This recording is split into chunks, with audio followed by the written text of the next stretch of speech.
You're listening to Energy Insiders, a weekly update on clean energy and climate policy with Renew Economy's editor Giles Parkinson and leading energy analyst David Leach. Energy Insiders is brought to you by Evergen, providing cutting-edge energy management software for battery optimisation, virtual power plants and distributed energy resources. And Pylon, helping solar installers and retailers design high-resolution solar proposals in minutes. Hello and welcome to this latest episode of the Energy Insiders podcast. My name is Giles Parkinson. I'm the editor-in-chief of Renew Economy and editor of the EV-focused sister site, The Driven. And joining me, as usual, in a check shirt this time, is David Leach, ITK Principal. David, I trust you're well. I'm well, thanks, Giles. You're sounding a bit tired of the world. Oh, down in Canberra yesterday, and the Qantas plane was late on the way back. It was a long day, but nevertheless, we're on with the exciting world of renewable energy and trying to find something to talk about when actually no new projects have been announced. Every week this happens, I get grumpier. You do indeed. But I appreciate the fact that you're trying to sound excited and interested. Look, there's a bit of news to discuss after our interview, and our guest this week is Andrew Bills, who's the CEO of SA Power Networks. And SA Power Networks, of course, is the distributed... That would be the distribution network operator in South Australia, I think. Is that what you were going to say? That's what I was trying to say. Yes, absolutely. In South Australia, which, of course, is Australia's and quite possibly the world's most advanced renewables grid. 75% wind and solar, rooftop solar getting to 100% of state demand on occasions, and will likely do so again in the next few weeks as we're going into the spring season. Anyway, we caught up with Andrew to discuss all the things which are happening in that particularly interesting network. So here's Andrew Bills from SAPN. And Andrew Bills, thanks very much for joining the Energy Insiders podcast. Great to be here. It's about 2.5 years since you joined South Australia Power Networks. You came from, you've had a long career in the energy business. Before SAPN, you were chief executive of CS Energy in Queensland. Big change from going from a state-owned generation company to a monopoly distributed network company. Yeah, look, Giles, I've worked, if you go back beyond CS, I've basically worked in all parts of the supply chain. So whether it's from the fuel source through generation, trading, now network and retail to the customer. So, and that's over, 25 plus years. And I've worked in, I've government owned, listed, private equity, private. They're all very different in terms of, attributes. I mean, if you could pick the best out of all of them and put it together, then that would be great.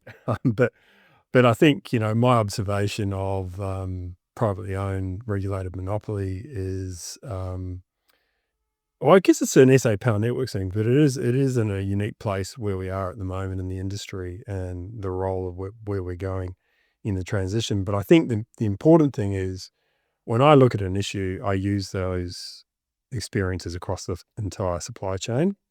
And if you think about all the appointments of network CEOs across the country, a lot of them have energy markets backgrounds, which is what I've got, which is not in it. And shareholders and investors are making that call in relation to the transition. It's interesting, isn't it? Because it seems to me to be the place where there's a hotbed of innovation at the moment, because the networks find themselves at the cutting edge now, particularly the distributed networks, because you're dealing with so many issues and options and possibilities and technology change, particularly with consumer energy resources. It seems to be much more interesting than saying just being a plain old generator.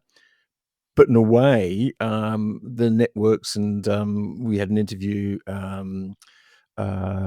with Mark England recently, or at least on the Switched On podcast. We've had other interviews here with Central Energy.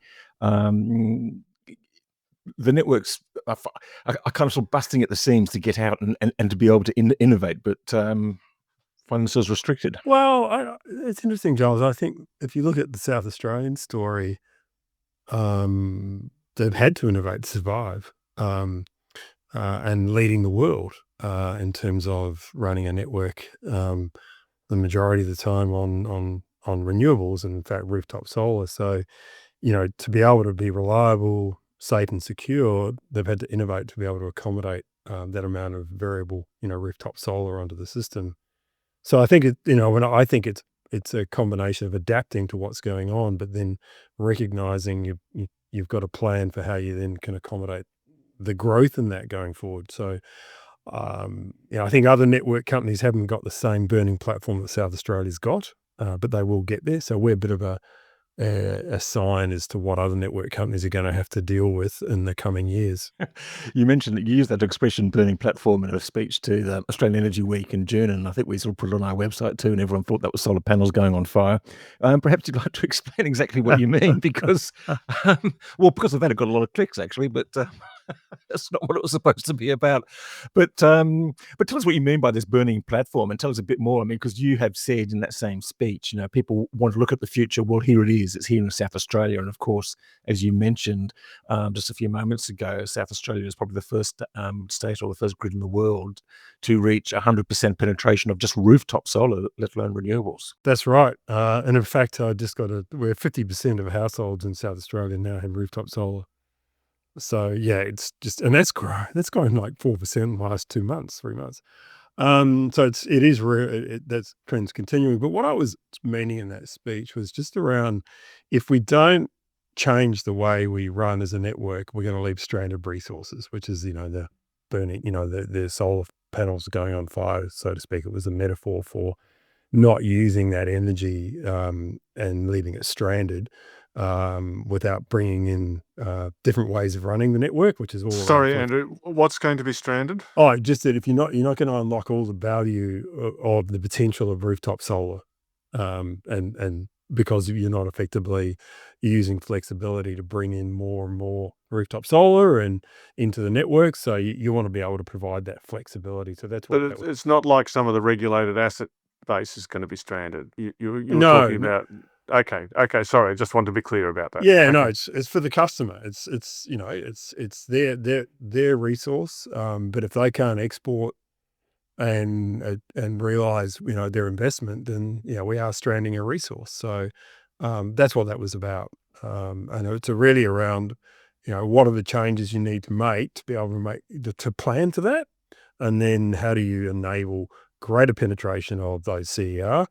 Because that's only going to keep going. Technology and customers are, they're voting with their feet, quite as they should. And it's not about just building more and more and more infrastructure, but it's about using the existing infrastructure more effectively to accommodate that. Yeah, and you've been sort of quite innovative in sort of flexible exports and things like that. I mean, I think South Australia was the first state to introduce the big red button to sort of switch off rooftop solar, and then you sort of found you might have used that once, I think maybe, and then you found there were smarter ways of doing these things, sort of flexible exports. What's your kind of latest thinking with that? And I'm also interested to learn about the sort of this home battery rebate, which I presume in South Australia is just like everywhere else. It's just seen a massive uptake in household batteries. I mean, how does that change the equation for you guys? How does that change the thinking and the way that you manage the grid, or what options does that open up for you? Yeah, look, I've just touched on the battery point because I've just got some data in the last day or two, but we're seeing 100 batteries a day going in South Australia. So that's about 0.5 megawatt a day. If you try and order a battery today, you'll probably get it in December based on sort of just where that demand is right now. So that's just going to keep going. So That's a lot quicker than you get a gas generator. Sorry, keep going. Too true. In fact, I don't know what the wait time would be for a GT at the moment. Try 4 or 5 years. Okay, there you go. That used to be the game I was in. But look, what your question was about, Giles, is around the key to it all is flexibility. And where flexible exports is part of that. Flexible connections. So it's all around. The first stage of where we've got to is enabling that flexibility of what you can import and export and affect in a localized area. So we've got through that. Yes, we were the world's first to do that on the solar, and that's now become the industry standard. And we're getting about 92-94% of customers who sign up are going on flexible exports. So you can just see the benefits that are coming through on that. Just for the benefit of your listeners, flexible exports is really around enabling owners of solar to be able to export up to 10 megawatts rather than a static limit of 5 kilowatts. And then us having the ability at that few times a year where we need to effectively wind back that solar, but they're able to export more during the rest of the time. And that's that flexibility. What we're now doing is flexibility on the demand side. We're doing the study with ARENA and state government of 500 homes, home energy management system, which is connected to your solar, your battery, your smart appliances, your EV, whatever the household looks like, with a home energy management system, which is working out in real time when's the best time to export, import, store, consume, and then making that happen for the customer, just basically polling on what's going in the market. So we're doing that, and we're going to get a lot of data on that in the next sort of about 12, 18 months, just around customer behavior and what's working, because then we can then design products and things off the back of it. So the first phase of what we're talking about, if you think about what sits behind your question, which is, where we call ourselves, and that speech was about being a distribution system operator, is all around flexibility. And that's effectively what I've just described on the working within the guardrails, shall we say, the dynamic operating envelope within an area. And that's where we are. We're now planning the next phase in terms of what's the next, how can you increase those guardrails? How can you expand the dynamic operating envelope? And so what we'll be looking at doing is a flexibility marketplace next year. So it's similar to what exists in the UK, where we'll go into the market and we'll procure flexibility services to resolve network constraints at a localized area. So we might advertise as a constraint in this particular region with this substation, and rather than build extra capacity on substation, we'll go out and an aggregator, VPP, for example, might say, we'll bid in, alleviate that constraint for you. We'll pay them for that. So they'll get a new revenue stream, their customers will get the benefit of that as well, and we'll avoid that infrastructure. So that's the next phase we want to move to. So it's effective. That's why I call it expanding those guardrails, those techniques on the dynamic operating envelope. And then is that a regulated service then? It sits within the regular. Exactly, it does. And then what we want to do, because effectively it's in a regulated world, you would go and build the infrastructure and add that to your RAB. So rather than do that, we're basically avoiding that and effectively procuring that service rather than adding the infrastructure and the cost onto the RAB. And Andrew, just on the RAB, I mean, do you actually have capacity constraints? I mean, I guess my view would have been that, there's population growth and new connections coming through from that. But my sort of assumption is that with all the rooftop solar and now the home batteries, that the energy going through the network, coming into the network, isn't really growing very much at all. Oh no, David! If you look at electrification, we only carry 20% of the energy that's consumed in the state. Right, so that means as households and businesses electrify the home or the business, then we've got to carry more energy on the network. That's just so. If I look at energy coming into the network, what's been the change over the last couple of years? In terms of the uptake of solar? No, in terms of the total volume that customers are buying that you're able to charge Duos for. Oh, look, I don't have that number on the top of my head, David, but we're looking at the forecast consumption. So when we think about constraints, we'll be looking at, well, what does that forecast demand look like in the 5-year period? What's the infrastructure we're going to need to spend to effectively accommodate that? And therefore that's reflective of what we're seeing with the increasing electrification of businesses and homes. And the pinch point becomes capacity station, distribution substation or zone feeder capacity utilization. Is that right? Yeah, they're good examples. Exactly right. So and what can you talk about what the average capacity utilization is in that asset class? Oh, I don't have that data at the top of my head. David. But effectively, that's what we're seeing coming. So we're planning with the ability for people to bid into that, and rather than build out the capacity, we can effectively accommodate more. And the whole thing is that benefits the customer effectively, because if you're getting more energy through your existing infrastructure, then everyone is indirectly benefiting from that. So that's effectively what the next phase of DSO is about. And then we want to move to the sort of beyond that. So when we get through that, starting to look at the market operates within network limits, and that's effectively sharing our operational data with AEMO and other market participants. So then that informs how the power system operates, because they're a bit blind to that level of data now. So if you can get that data into a system operational capability, then you're going to get a more accurate view of what actually is needed in terms of that supply demand balance at a macro level for the state. At the moment, that the ISP reflects that it doesn't have a good read on exactly what's available at the local network level in terms of flexibility and demand side management. So it's potentially overstating what's needed on the supply side as a result. So again, that will benefit customers more broadly, because if we're starting to get more accurate data on what can be absorbed on demand side and flexibility, then there's not the same supply side investment needed. And how about your customers, household customers? Are they all on smart meters these days? No, that's part of the we're going through a program right now in South Australia over the next few years where we'll see that uptake. I think it's around 40% at the moment.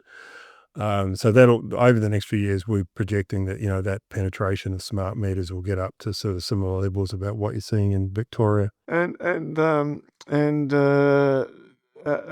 guess historically, South Australia had a lot of hot water sort of controlled load, didn't it, that just came on at night. What's the story with that these days? Probably not the same as what happens in Queensland. They're far more sophisticated with the hot load stuff. We still got that in terms of hot water switching. And that's what we see as the traditional role that we've provided in the DNSP, shall we say, the network service provision. So that's part of how we're running the network as well. But the key thing that we want to expand is that flexibility that we've been providing has been targeted at the home, and we're now offering that to the business.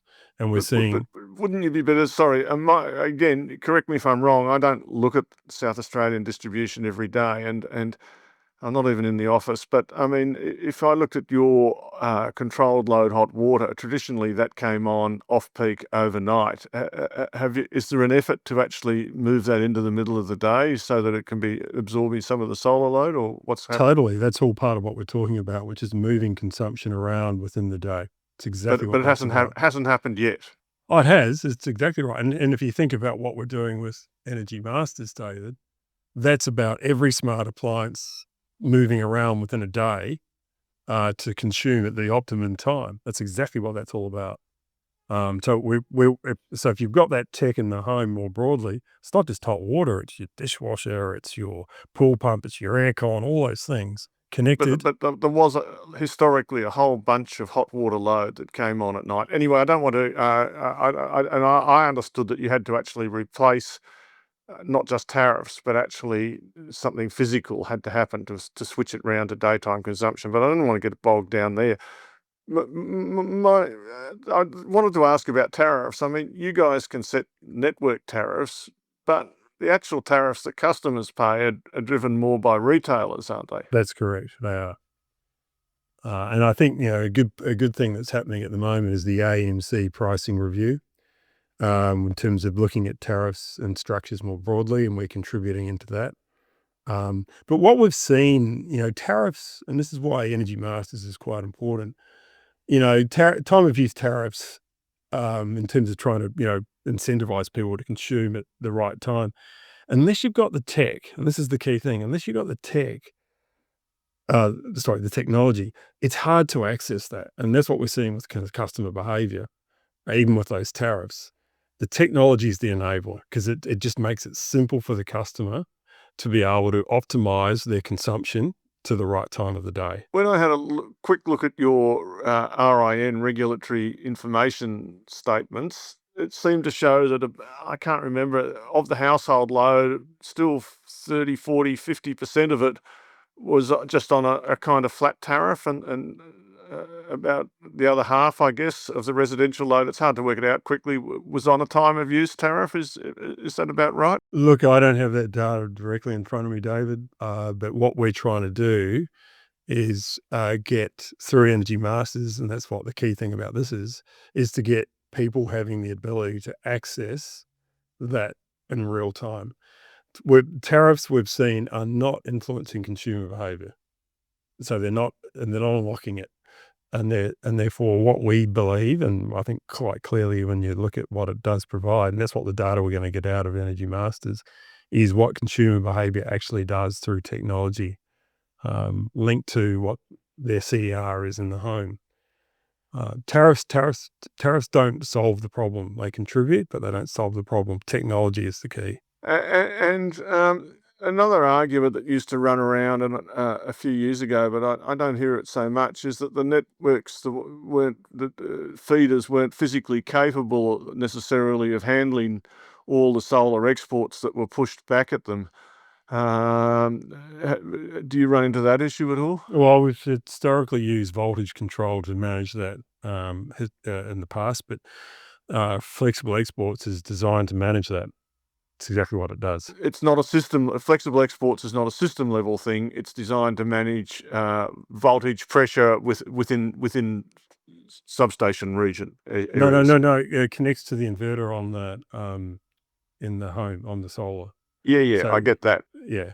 So what it's doing is it's looking ahead at the forecast constraint every 15 minutes, projected out 24 hours. So it's like looking at that in real time and then going, yes, it's good to maximum export, or no, we've wind it back. And that's what it does in real time. So it does it at the individual level. We have historically done voltage control at the feeder level in terms of managing solar. And that's a bit more blunt because it just looks at, everything on that line gets wound back through voltage. But that's why I think, the sophistication of flexible exports is at the individual level. So it's not looking at like minimum demand from an AEMO point of view. It's looking at what's happening within the network down at the individual streets and so on. Correct. That's exactly what it's looking at. And what's happening with your actual number of connections? So I think you've got, about 900,000 or a bit less connections? Would I be right in saying that? That's about right. About 900,000 across the state. And are they growing very much? Not compared, obviously, that's reflective of what's happening in South Australia. We are seeing, growth in line with CPI GDP. What we are seeing, though, is a big increase, and we've seen this in the last couple of years, in the sort of more, largest size in terms of whether it could be a data center, it could be manufacturing, agriculture, and that's reflective of what's going on in the South Australian economy and the appeal of businesses coming into South Australia and getting a renewable, effectively a decarbonised energy supply. So we are seeing, and we're seeing 4 to 5 times in the last 2 years what we would normally do in that space. So that's a bit of an indication of what's happening in South Australia at the moment. And as I said, traditionally that would be government spend, but what we're seeing is it's right across the board, government plus agriculture. So are these data centers and things like that, or is it other sort of industry as well? Yeah, there's a couple of data centers. They're not the big ones that you're seeing in Victoria, but it's other industries like, what we're seeing in defence with AUKUS. Obviously, we're doing a lot of work on that. There's a very large tunnel about to be built. There's a lot happening in agriculture and manufacturing as well. So we're seeing it right across the board.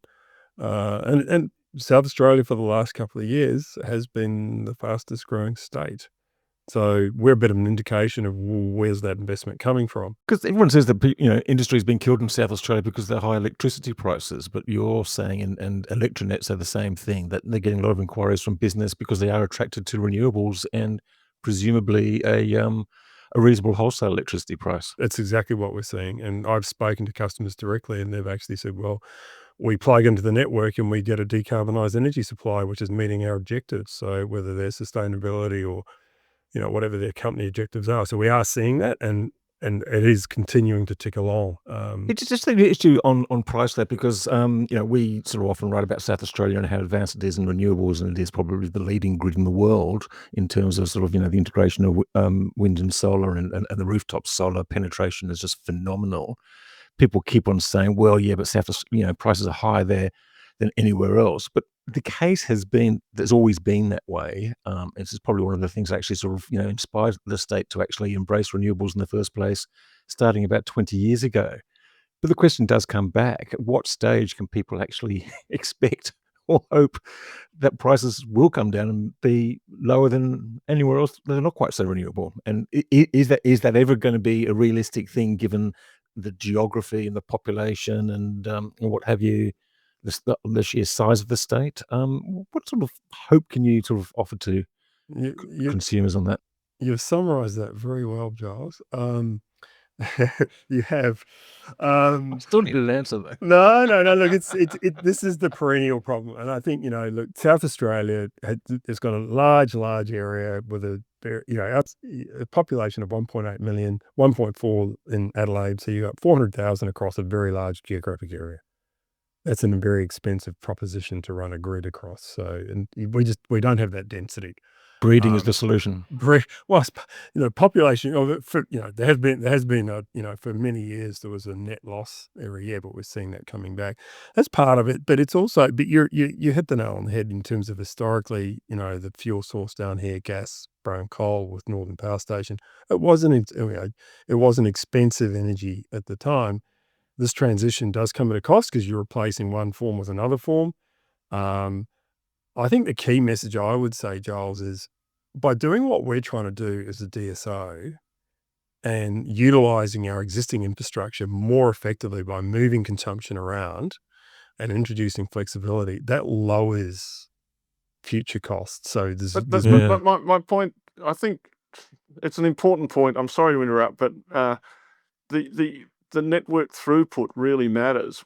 One of the things that happens as you increase behind the meter penetration is that the network, as I keep saying, the energy going through the network doesn't increase. And so, because it's a regulated business, you're entitled to a fixed amount of revenue.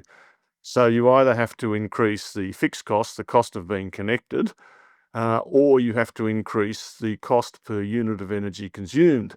So even though your generation cost might be falling, from the household's point of view, or even a business's point of view, their total cost doesn't fall because their network cost per unit of energy goes up. That's the thing that I think we have to think about a little bit. Yeah, no, it's part of it, and it's what we talked about earlier, which is why we see throughput increasing through electrification. It just has to, right? It's going to. So that we'll all get the benefit of that. But if we can fit that into the existing infrastructure we've got without building for a peak demand that operates only a few hours of every day, then we all benefit in that. Yeah. So that's what we're trying to do here. We're trying to not build for a peak demand, which is a very expensive way to accommodating that. And if we can use and move consumption around within a day, look at how we're increasing the amount of storage we have in right across the network, then that's going to benefit everyone. I've got a couple of questions just about sort of the regulatory regime and the limitations thereof. But first of all, can you just explain DSO, like distributed system operator? This is different from being a distributed network operator. And this is this sort of new acronym that's come in. And basically, could you explain exactly what it is that this means and what it allows you to do? Yeah, no, and we jumped in there without going back to that. So good pickup, Giles. Effectively, DSO manages consumer energy resources flows on the network, and it better utilizes our existing capacity by embedding those CERs in their planning and operation. So effectively, we're still doing the traditional DNSP, the network service provision roles, which is the core of the business. So we're out there constructing, and we're still going to be investing in the network, and still going to be operating the network and connecting customers and all those things, and supplying power to the house and the business. So it's all there. What we're adding new things, which is around flexibility, which is that dynamic operating envelope, effectively, which is the export and import limits that you can work within. And if we've got flexibility around that, we can then accommodate more of those CERs, and that's what it's all about. So basically, you're able to sort of write your own rules, if you like. Is that what it is? Because you're Well- an operator, the system operator, and I guess sort of to pair that question with the other one I wanted to ask was that, how much you limited in what you want to be able to do, for instance, community battery or neighborhood batteries and EV charging stations and things like that. How much are you constrained by this sort of regulatory sort of regime that we've got, this vertical integration that we either have or don't have in Australia? I mean, so yeah, maybe just go back to that first one about the sort of DSO. Can you write your own rules? And two, are you limited in your swim lanes or your sandboxes, as people describe them? No, we are. No, and your technology is moving faster than when we designed the market and the rules. So if you go back to the 90s and competitive markets were introduced, and which led to the market that we have today and the rules that govern that.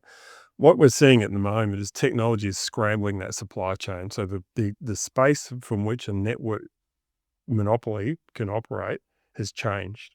And therefore, that's the tension that you're touching on, Giles, which is, now with that physical connection into the home, which has got its own form of generation and storage in there, how can we access that? And what's the most economic way to do that for everyone? You touched on, EV charging, right? So, and, there's a lot of work happening at the moment around probably the cheapest deployment of EV chargers would be on, pole in South Australia, the famous Stobie pole. Wonderful piece of iconic South Australian invention, which celebrated 100 years last year. But yeah, the cheap, and the other network companies are doing this as well. So but the private companies hate you for that. Correct, absolutely.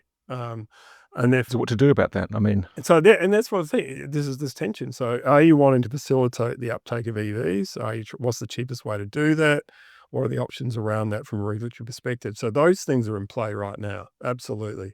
Our view is very much that if we could put EV chargers on poles, it would certainly speed up that availability. But in other states, I mean, the network just rents the poles effectively, don't they, to private operators? That's one option. Yeah. There's multiple options, David. You could rent them, you could deploy them yourself. And I think the thing is for us is that I don't think there's one solution. I think the technology is moving, as I say, that you need to look at lots of different options here, because what are you trying to achieve?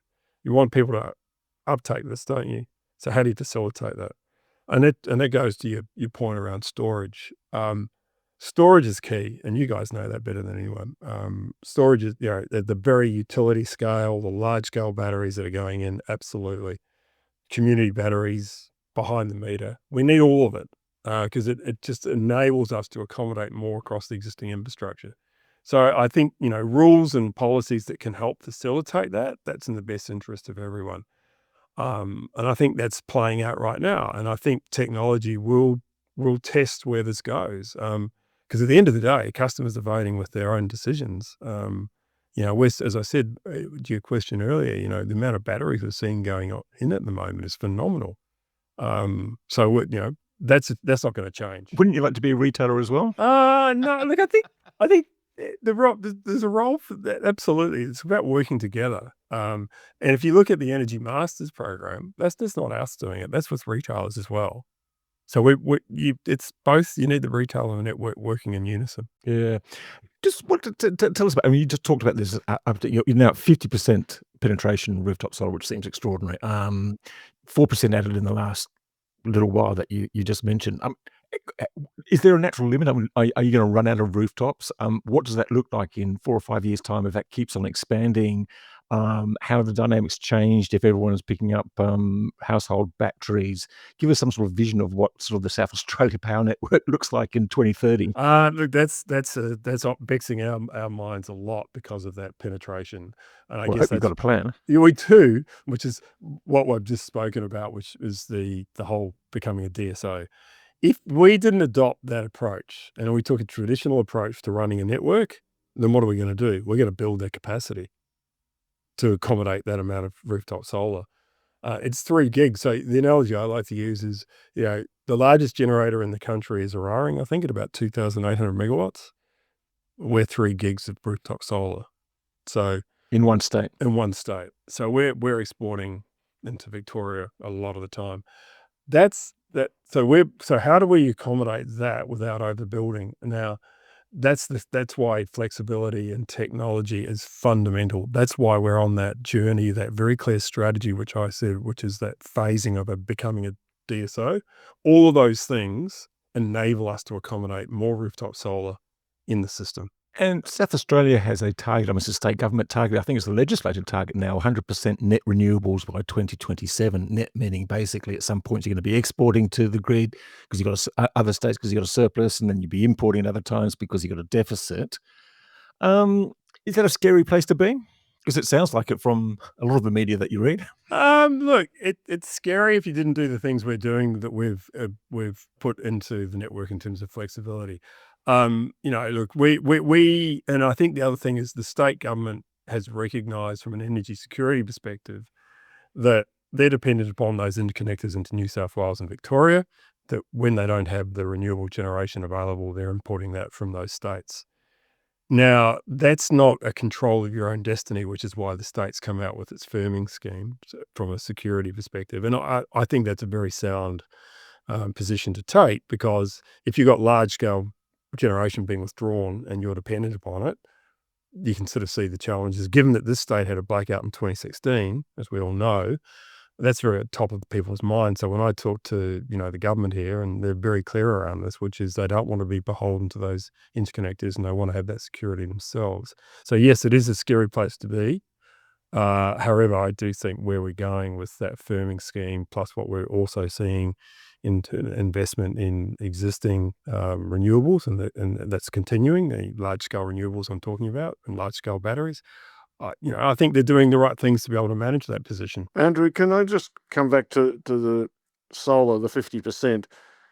I hate to keep harping on numbers, but it would still be the case that even within the household sector, the amount of energy coming into the network is bigger than the amount of total energy going out of it. Is that right? Not over time, because it depends on your assumptions on what you're going to see as you move away from liquid fuels. But right now, or peak demand is 3,200 thereabouts, and you've got around 3 gigs of rooftop solar, but that never operates at 100% of correct, capacity. Exactly, I was about to say that, exactly that, David. So you're never getting 100% out of that. So, and that's why you've got a very good wind resource in South Australia as well. But when you don't have the wind, you don't have the solar. Yeah. But that's not on the network. So I'm just trying to understand it from the network's point of view. So you might be exporting 2.1 gigawatts or something like that at peak, and you're importing 3 gigawatts at peak. But in fact, the average input power rate, because the solar's only operating for like max 8 hours a day, isn't it really? And you're importing for 16 hours a day. So even in the household sector, you're still taking more energy in than you're sending out. It depends on the time of year, David. So, we're about to move into the shoulder season where you typically have low demand and you've got really good solar. So we'll be exporting. Last year, I think we set a record in October last year with rooftop solar. So yeah, it was we exported 205 megawatts effectively in terms of what was coming out of that. So seasonally, you get the variation. So you do get longer days as well in the summer, but and that's why we're managing within those seasonal those fluctuations. Just from a revenue point of view, at the moment you charge customers either for being connected or on the volume of energy that they import. That's right. Customers don't actually pay any network use of system for energy for the solar that they export, do they? Well, not at the moment. No, that's correct. But that will. We do see. That's why you're seeing that pricing review. We've effectively got to look at how people are paying to access the network going forward. Will the current tariff structures be the way going forward? No, there'll be changes, and that's why. So what's your general thoughts about how tariff structures should evolve? Well, I think you'll see. time of use we've seen is trying to incentivize people. I think, and there's always going to be winners and losers as you move to different things. But if you're moving to a higher sort of access tariff rather than a usage tariff, then that's going to effectively see some of that cost recovered through different mechanisms. And I think, we have introduced a solar tariff effectively this year. So that's also been a part of what we're having to do to accommodate that solar. Yeah, and all of those things won't they just push those people with solar to take up ever more batteries, so that the only way, so they don't pay an import or an export tariff, or as little as possible. The only way in the end will be to charge them a higher connection cost. Correct. That's what I just said. Yeah, exactly that. I think that's part of evolving with how people are making as technology evolves, which is what we're going through. So, I speak to a lot of people at the moment who are, because of the 30% incentive from the federal government, which is going to those high numbers, they're putting in, 2 to 3 Tesla Powerwalls at home. And they're sort of looking at their payback period and thinking, well, I'm going to get that within about 2 to 3 years. And what do you think about those people that don't? Still, 50% of people don't have solar, let alone a battery, and a lot of those are not going to be in the higher income groups. You can't just charge one group of people higher fixed costs and not the other group. So those other people are going to have an issue as well, aren't they? Well, I think there's a big issue here around equity, which we've got to make sure we address going forward, which is, those that can't afford it are the ones who are paying the most, which sits behind your question. And we've got that happening right now. How we unlock accessibility for those people in terms of whether it's being community batteries or shared renewable resources is fundamental. Technology, again, I'm going to keep coming back to it, is really key. How can we make technology available to people in the home in a way which is ubiquitous? It's plug and play, but it's also something that incentivizes people to then change their behavior. So there's a role there for the industry and the policy as well to how you get that technology available to those who need it, because that'll then enable them to capture the benefits you're talking about. And I think there's a really key thing that we've got to solve at a policy level as a country, because otherwise that inequity that exists at the moment will just be protracted. Well, Andrew, I think we're probably running out of time, actually, just looking at the clock, and probably time to sort of thank you very much and for your insights. And it's going to be fascinating to see some of the data and some of the stats that we see this coming spring, as you say, the season of records. It should be interesting. Oh, look, I think based on what that uptake I've said, I mean, we should smash that when we get that sort of stable period in October, November. But yeah, it continues to this. The thing that I think so. You go to your opening question around going to a monopoly. It's an exciting place to be. We're solving the transition. We're right on the front line of solving the transition at an individual household level, and I think we've got such a role to play and a responsibility to navigate that transition for the state and therefore all consumers collectively. So it's a great place to be. And that was Andrew Bills from SAPN. David, I'm not too sure what you took away from that. I mean, look, it's pretty interesting stuff. I think it's a really interesting debate. We didn't really get into the details of it, but I just think it's a really interesting debate about what distribution networks want to do and what they're allowed to do, and how you strike a balance between that. We've got this sort of regulatory regime where retailers are allowed to be generators and generators are allowed to be retailers, but networks who deliver that electricity to the meter box are not allowed to be either generators or retailers. And I think we're now discovering that that's not necessarily a very good thing. So, I mean, Mark England on the recent Switched On podcast and Andrew Bills on this episode, I just think making that point more or less forcefully. Not too sure what you've got to say about it. Well, I think you've mentioned two of the parties involved. It's what the regulators want them to do, and it's what the networks themselves want to do, but it's also everyone else who wants the networks to do something or other. The trouble is the networks are a regulated monopoly, and they're always trying to jump out of their box, safe in the knowledge that if they can't jump out of it, they're still going to get a fixed amount of revenue every year, which is a pretty good amount of revenue. I've mentioned several times on this podcast that there is more economic value, capital value, tied up in the wires and poles network than in any other part of the generation system. The value of these wires and poles networks is higher than the value of generators, and let alone of the retail base. And so, we have to think about that. And there are a lot of issues that I keep coming back to about how much network investment is really needed, and how it should be paid for, and how to oversee a monopoly. And yes, it is a monopoly, but would it be better if it was more vertically integrated, which is ultimately what your question boils down to. And we had something like a franchise that you have in, say, the United States, where you have instead of the separate parts being the retail generation and network, you have just one vertically integrated thing that's regulated overall.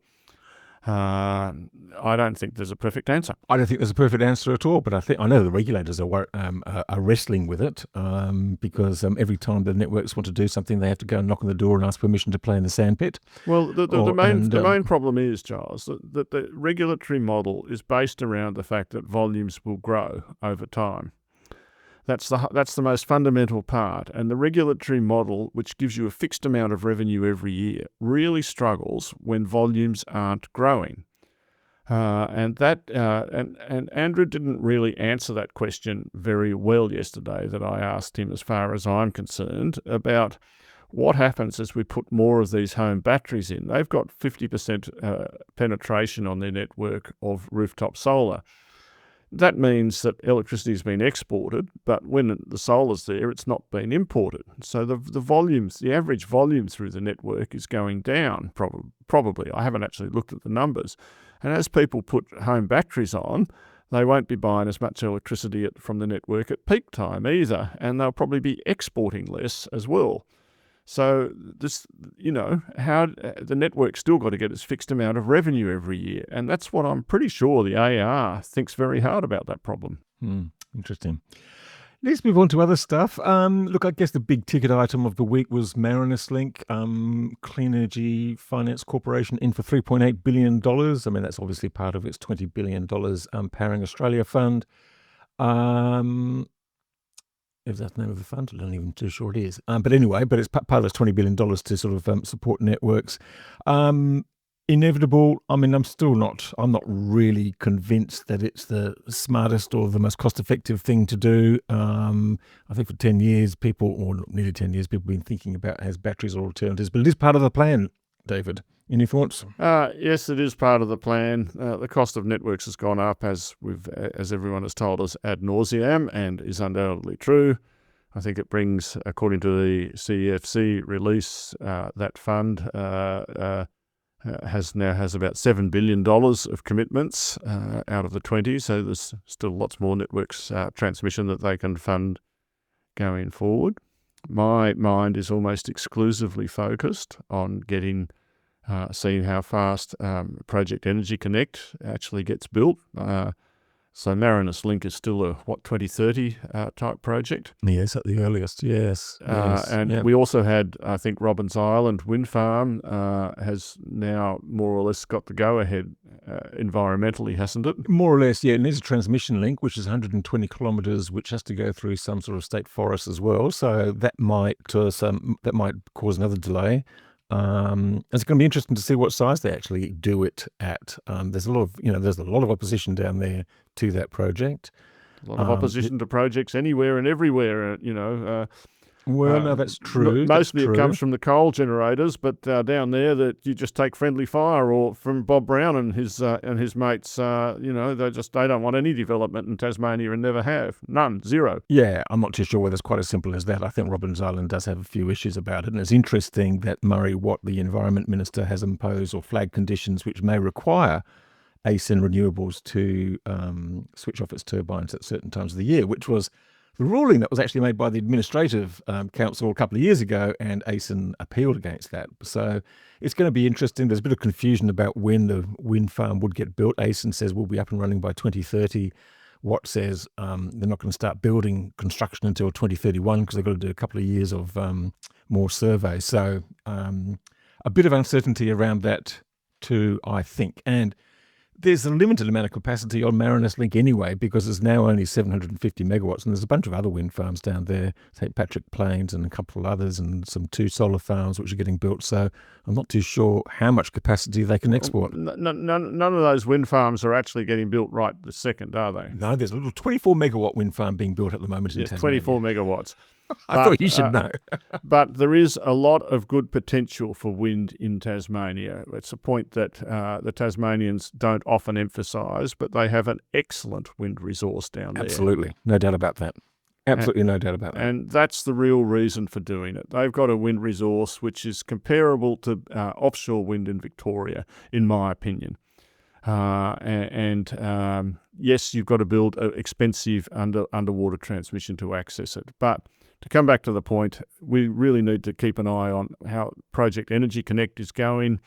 And I really want to see, as we discussed last week, I'd like to see one big wind farm get to financial approval in the remainder of this calendar year. And then another 5 or 6 of them get to and I'm talking gigawatt scale wind farms, get to financial approval next year. Won't be in Queensland, will it? No, it won't be in Queensland, where the Forest Wind Project has been stopped by the Queensland government. And I think it's right for people in Queensland to complain about that, who are interested. But at the same time, the gossip I hear, and you can see from Tilt walking away from that project, that economics of forest wind weren't very good. That's quite possible, and there's probably tens of gigawatts of wind projects up there, most of which will never get built because the economics won't be worthwhile. I think what the industry is worried about is the sort of the arbitrary nature of this tearing up of the planning approval. I mean, what's interesting about that is that the planning minister, Jared Blehay, or whatever it is, said it's all about saving the forest. I mean, it's a freaking pine plantation. I mean, so it was interesting, but also his statement wasn't on the ministerial releases. So I'm not too sure what's going on up there, because it's interesting. People have gone to Queensland and they sat down with the energy minister and the treasurer, Janetsky, and they've been satisfied with those discussions. But there doesn't seem to be. I think there are 2 factions in Queensland, as that's what it really comes down to. There's one that's not anti-renewables, even if it's not massively pro it, and there's a dead anti-pro-coal faction, of which Blakey, and I apologise if I pronounced it wrongly, is the dominant person, and he's just is making decisions that. For better or worse. But look, we have the Queensland Smart Energy conference coming up, and no doubt we'll hear a bit more after that. Not from the state government, they're not turning up. No, of course not. But it'll be interesting actually hear from the developers and the other investors. It's like the United States, Giles. I don't really care. There's plenty of the stuff to do in my state, New South Wales, and Queensland can go, as disappointing as it is, They can go and do what they're doing for a while. We just get on with stuff here in New South Wales and in Victoria. Well, that's true. But also, if we're going to reach the 82% renewable energy target, we're going to need Queensland, I think, because as you have said, over the last couple of years, Queensland is actually quite important because of the correlation with the wind and the solar and things like that. So it does have an impact on the industry and the transition as a whole. Queensland's got a great economic opportunity, but it's like renewable development, which is great for New England, great for the Central West. People are very happy to cut off their noses to spite their face, and Queensland also does have a big coal industry, and I can understand why people in that industry want to protect protect themselves. Yeah. Hey, one last thing. I just wanted to talk about the capacity investment scheme. Since our last podcast, there was an announcement of the new generation and storage tenders for Western Australia, which is good. And then we've seen, and I think that the next generation tender in Australia should be launched pretty soon, which means that we should be in the national electricity market. We should get some results of the second tender. I'm not really too sure exactly. I believe they're due in October, aren't they? That's my guess. Okay. In that case, that the next tender is not going to happen until after that. That would be sensible. There was a few stories around about, only reaching 60% renewables by 2030. I thought that was pretty bleak. Bowen's still saying that no, we're going to get there. I think he probably means pretty close, or at least have things under construction or commissioning by that time. David, what do you think needs to happen with the capacity investment I've been scheme? extremely clear about this. We need to get, I went through a list, and I still haven't received a single entry form yet for people who want to win a dinner out for two people, for which big wind farms will get a financial notice to proceed, final investment decision within the next 12 months. And that's what has to happen. If you want to get anything like 80% by 2030, you need to get something like 4, 5, 6 gigawatts of wind approved in the next 12 months. Should there be a penalty, a big penalty involved for those who don't get their projects over the line? I've always said that.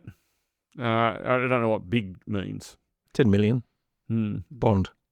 I mean, we're talking, a 1 gigawatt wind project is like $3 to $4 billion. Call it $3 billion, I want to say. Yes, it will be. So maybe $10 million isn't enough. Okay. Well, on that cheerful note, we should. We'll just want to point out to the farmers. There was a farmers conference in Farmers for Renewables conference in. That's not the exact name. Newcastle. Right? No, it was in Canberra. All right, we've got 2 different conferences. Yes. Okay, 2 different conferences. There's a couple of conferences. That was actually quite interesting, and we had a couple of stories about that this week. And it was interesting hearing what the farmers had to say. And I think my favourite quote of the whole thing was, "We want to be at the table, not on the menu." And I think that was quite an interesting comment, which I think sort of sums up the situation that many of them have, even when they are very pro-renewables and want to host developments or see them in the area. Anyway, we had a couple of stories of that in Renew Economy, and we've got some podcasts coming up, I think, maybe on this podcast and also on the Switched On podcast as well. So, David, thank you very much. Yes. Thank you, Giles. Thanks, of course, to our sponsors, Evergen and Pylon. Thanks to Andrew Bills from SAPN for joining us. Do check out our other podcasts, the Switched On podcast, the Solar Insiders podcast, and the Driven podcast, David, before you interrupt. But yes. Oh, well, and I want to mention to our listeners, looking forward to a very, hopefully, long shelf life episode that we might record next week, talking about climate change. Absolutely, quite important. We've got the Climate Change Authority recommendations coming up, and within a few weeks we're going to hear from the federal government about what its target is going to be. So time to be reminded of climate science. So a good pick there, David. Thank you, Giles. That's it for now. See you next week.